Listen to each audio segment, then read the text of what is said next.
We unite, we ignite. Very warm welcome to you, our wonderful viewers. This is the Propellers Show, your #1 monthly inspirational show.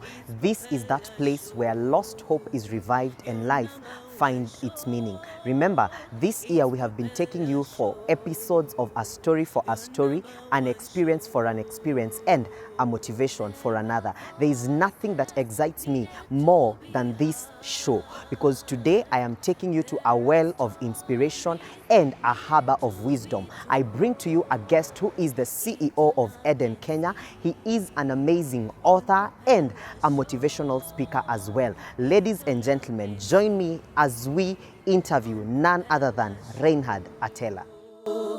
There are hearts that need healing.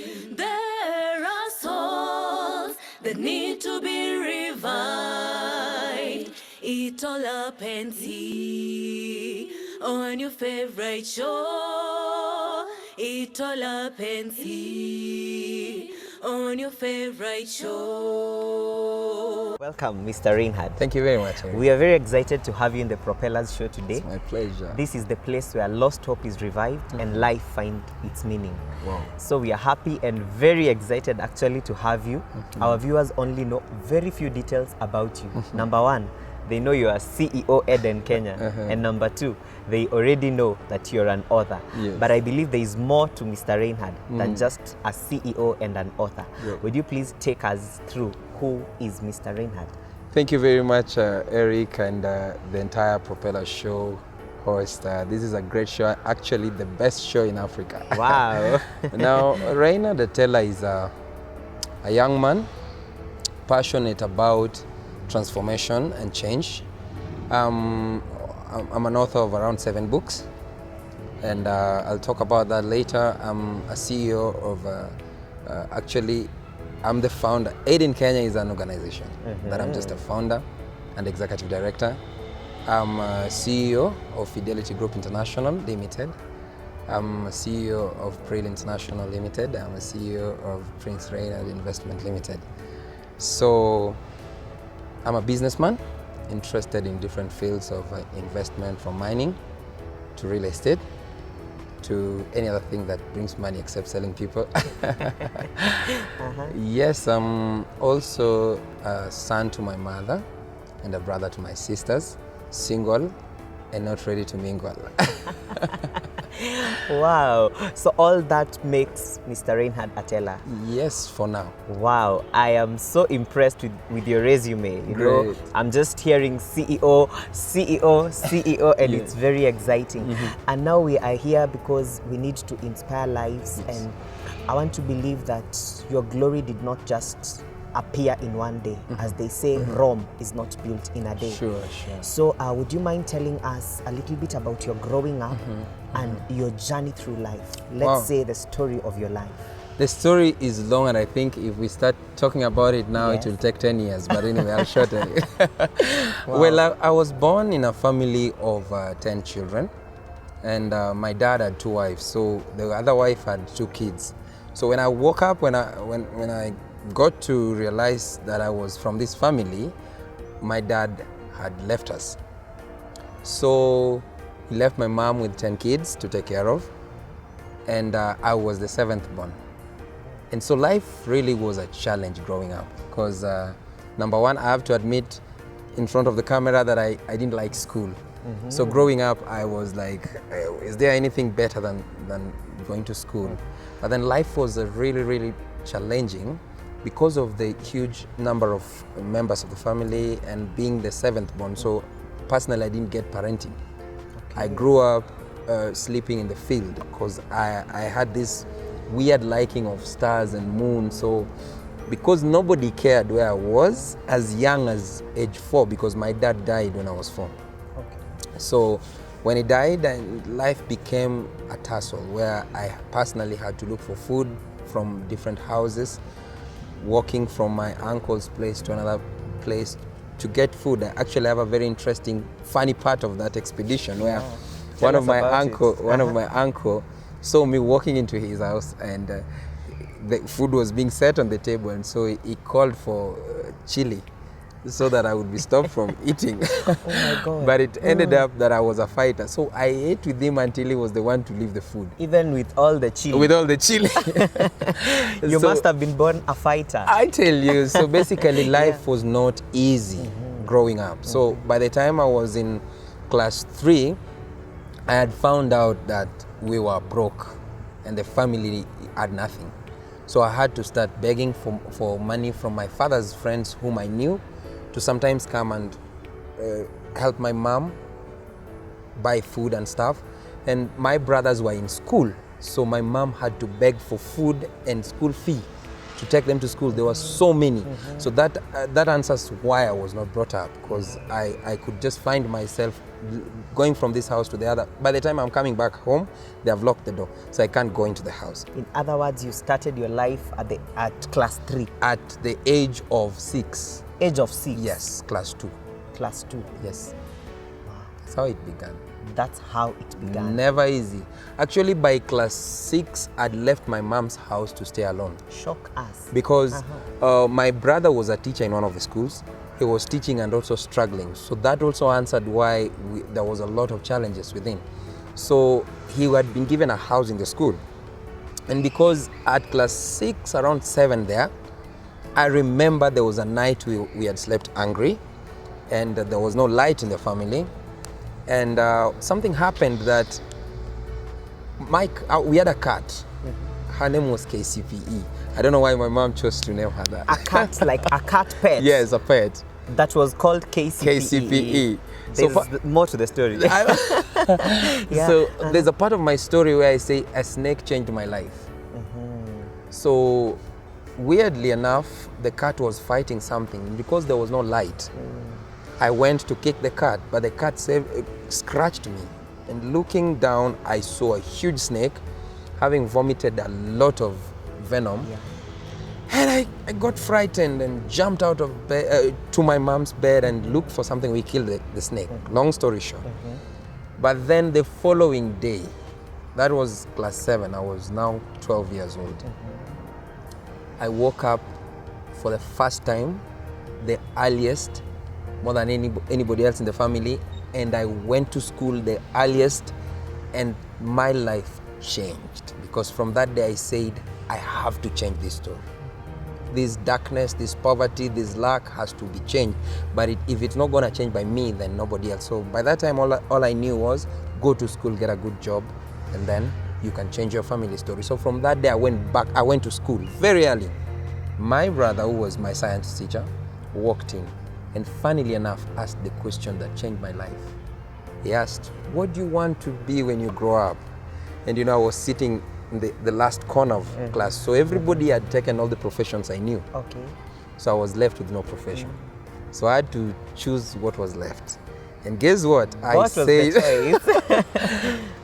said, I want to be Rais. Wow. Rais, everybody laughed because they thought, because they knew I used to sleep hungry, so I was hungry. So I was thinking of rice. But my brother who picked that said, Reinhard, it's possible. You can be anything. You can be anything. And that day marked the change and the turnaround of my life. So by Rais, you meant President. President. Yes. Wow. Nobody thought about it at that time. And did you really mean it? I really meant it because Wow. 15 years later, I'm still on the track. I know where we're going and I know where we're going to get to. Wow. So this is what happened. So that day, I wrote down all the things I didn't want to see in my life and in the life of my children. That day I said I would be a millionaire at the age of 27. Wow. That day I said I would build my mama home. I would give myself to the society. I would change everything. I would become a president. I wrote down all the things I wanted to be and all the things I did not want in my life. This time you're in class 7. I'm in class 7. And so from that day henceforth, throughout the journey, 15 years later, I am living almost 90% of the things I wrote down that I wanted to do. So your dreams are valid. Very, very valid. Wow. No matter where you're coming from. Yes. In fact, I have learned that adversity should be used as a point. Those people who swim knows very well how that small thing can propel you up and jump so fast. So adversity to me has only taught me how to rise from anything that you are in and become the best you can ever be. Because your story is based on the fact that you didn't die in the process. What didn't kill you only makes you stronger. Wow. So for you, it was the moment where you used to see every difficulty as an opportunity. Definitely, I didn't actually saw them as opportunity by the time I was going through them. Because part of the story was I finished primary school, passed so well. I was 12 years, by the 12, 13, around there. So I was to proceed to secondary school, but I didn't have school fee. So what happened, I was told I'm going to a day school, and I refused. So I had to go back and repeat class 8 to pass. Funnily, I passed class 8, but this time around, I had to go back to the same school I was told I was to go to the previous year. So I chose to go there, and that I lost hope. I lost hope with education. I knew my life with education is nothing other than a mess. The following year, my brother, who was by this time working in Kenya Airways, proposed that I be taken to a boarding school. So I went to Opanga Primary School to Opanga Secondary School. Okay. You understand the transition? Yes. So Opanga. Opanga, yes. And Opanga from my language means plan. So plan. So I think God was planning me. Thank you. Yes, so I transitioned from this day school to a boarding school. And the moment I arrived there, that was the last day my brother paid my school fee. So I had to start from 2 in a boarding school in Western Province. I know nobody. My other brother, the eldest bro, was a teacher, had left home looking for his life. So he went to South Africa. He also suffered in South Africa. That's another story he will tell by himself.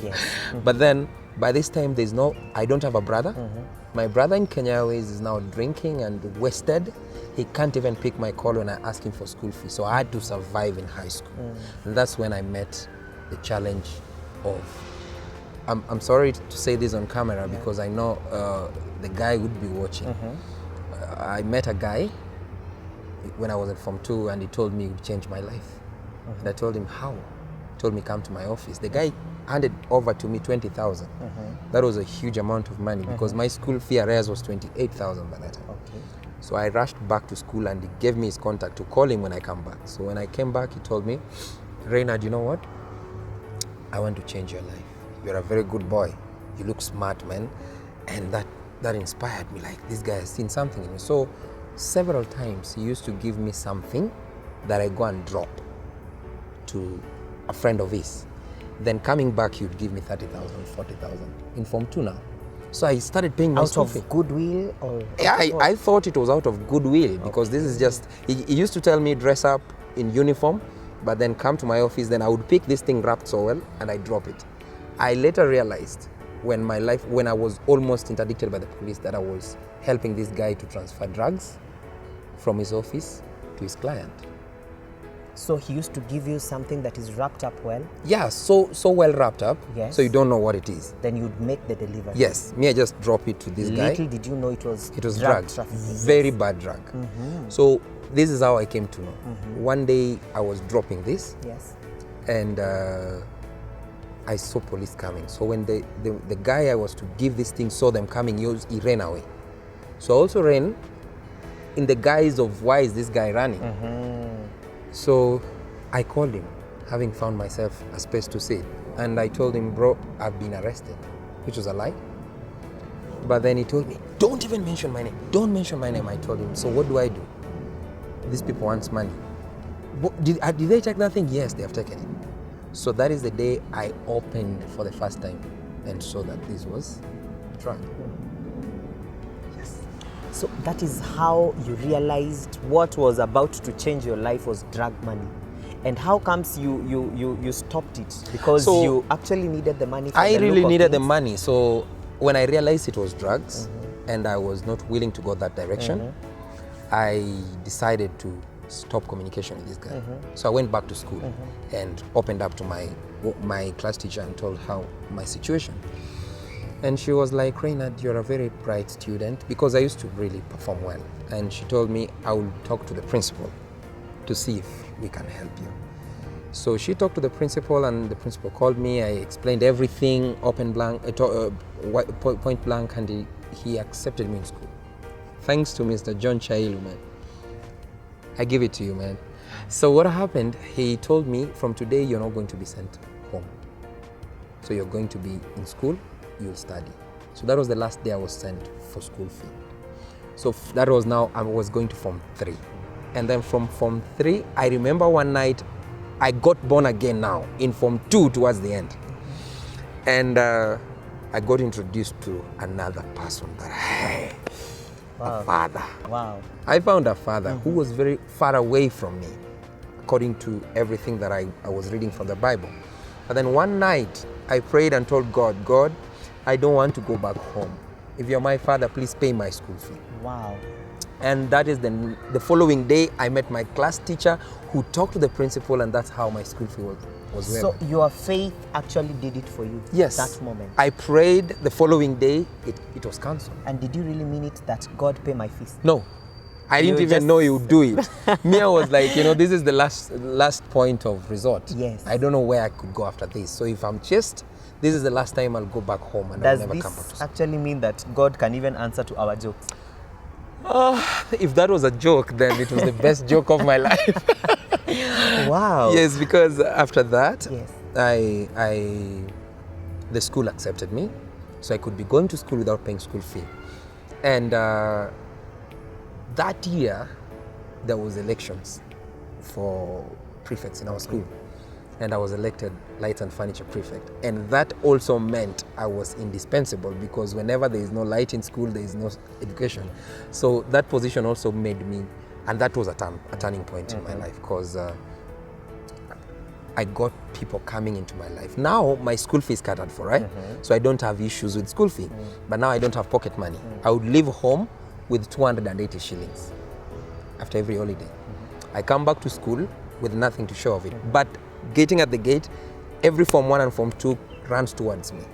Then they hand over their money and their stuff to me, telling me, I want you to help me manage my money. So you became a manager at that Oh young age. God, I was a manager by that time. Wow. So somebody would come with 2,000, another person 3,000, another person 5,000, and I write them in a book. Yes. I help them spend. So by the time Wow.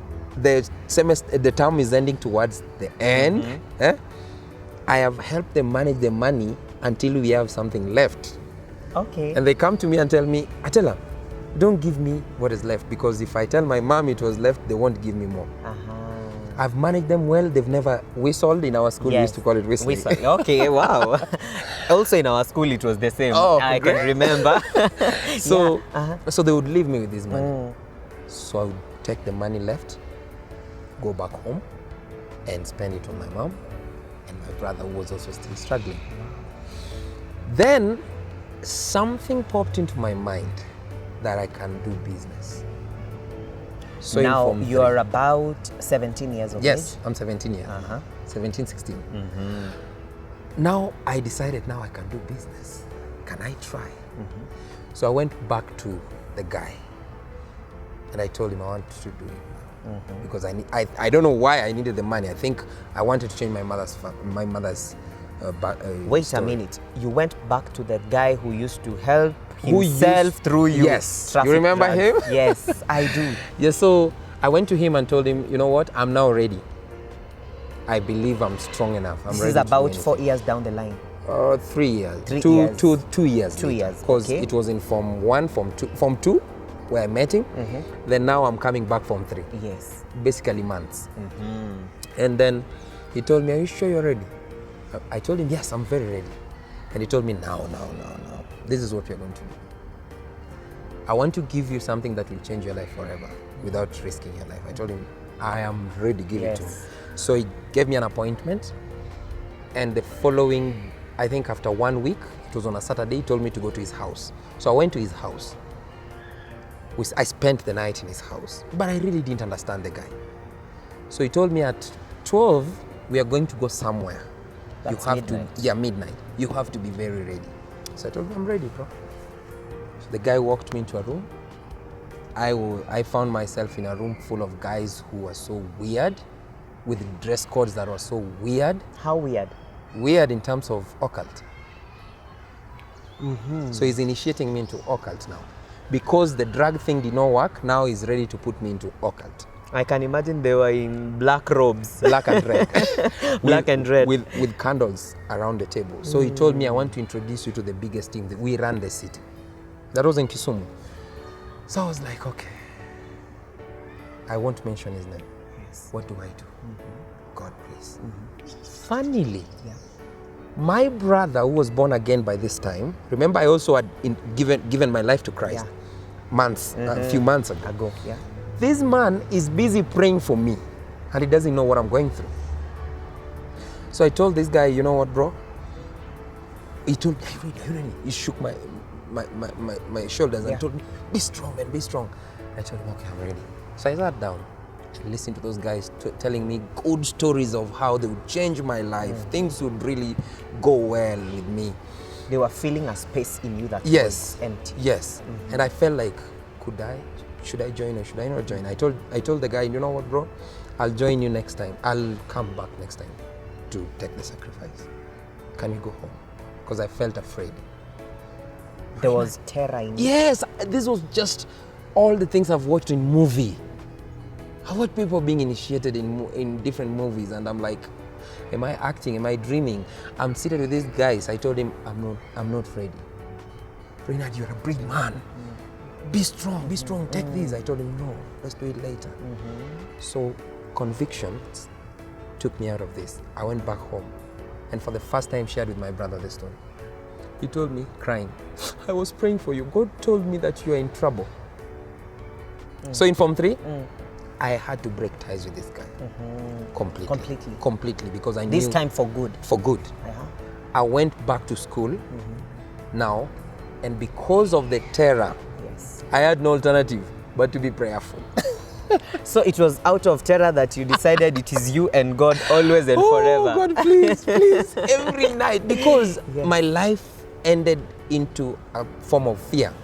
Because these guys told me, if you don't come back, we are gonna kill you, we're gonna do this, we're gonna do this. So there was a lot of threats in your life? Yes. And a lot of fear and terror which came in handy? Yes. So would you say it's just by you connecting to God, or is there any other force behind you that enabled you to overcome this period of terror? I believe it was God. Because trust me, you're young, you never know how to fight in prayer and all that, but here is a situation where you have to pray. Because look, you've been threatened by people you physically saw and you saw how they were looking. So every night before you sleep, you have a nightmare. So there's no other alternative but to pray. And you're just a young high school kid? Young high school kid. And then this time around, I've already been elected at class, the Lights and Furniture Prefect, which culminated into me being elected the school president. That is why I know I'm a leader. Because from class 1, there's no other leadership was all along your path. Every time. So long story short, along that line, I remember I got so into God that I started prophesying. So people would come to me, they actually named me Prophet Reinhard. So you are Prophet Reinhard. I want to believe it is because of the prophecy that we have the many books that we have here today, and the CEO we have, and actually the director we also have. And I want you to hold it right there, because our viewers' time is not really on our side, but we are coming back with Reinhard now as he takes us through the journey of the formation of Eden and all the other companies that have been listed here. We want to hear his view and side of story in the entrepreneurial part, his age and how it affected him to where he is today. I tell you, this is a moment you definitely don't want to miss. This is the Propellers Show with your host, Eric Kamiti.